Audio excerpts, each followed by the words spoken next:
spirit of the man which is in him.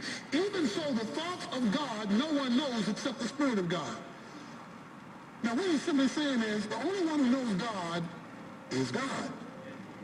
Nobody knows God. Just like you know you, God knows God. So the only way you're going to know God is if God shows you God, because nobody knows God but God. All right? But we have, verse 12, not received the spirit of the world, but the Spirit who is from God, that we might know the things freely given to us by God.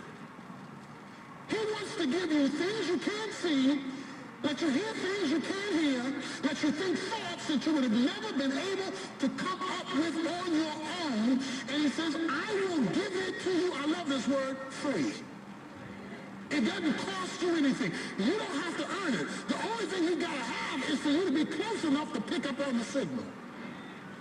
If you're too far away, even if I won't reveal it because you're not connected with my spirit, you will not hear it. And then he describes it further in verse 14. The natural man does not accept the things of the Spirit of God. They are foolishness unto him. That's for an unsaved man. It doesn't make sense to discuss it.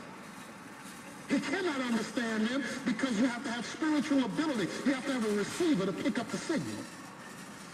But then he says, verse 15, he who is spiritual appraises all things, and yet he himself is appraised by no man. He can understand stuff. Stuff can't understand him.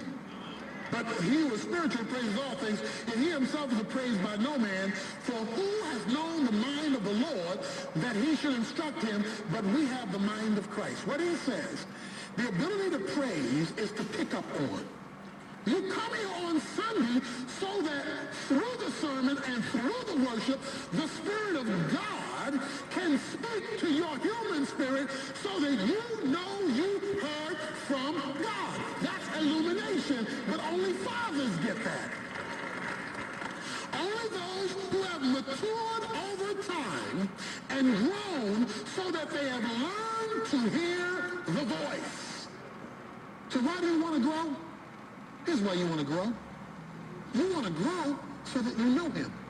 When you do, you'll never be the same. Because you'll feel what he feels, think what he thinks, hear what he hears. And here's the great joy of spiritual intimacy.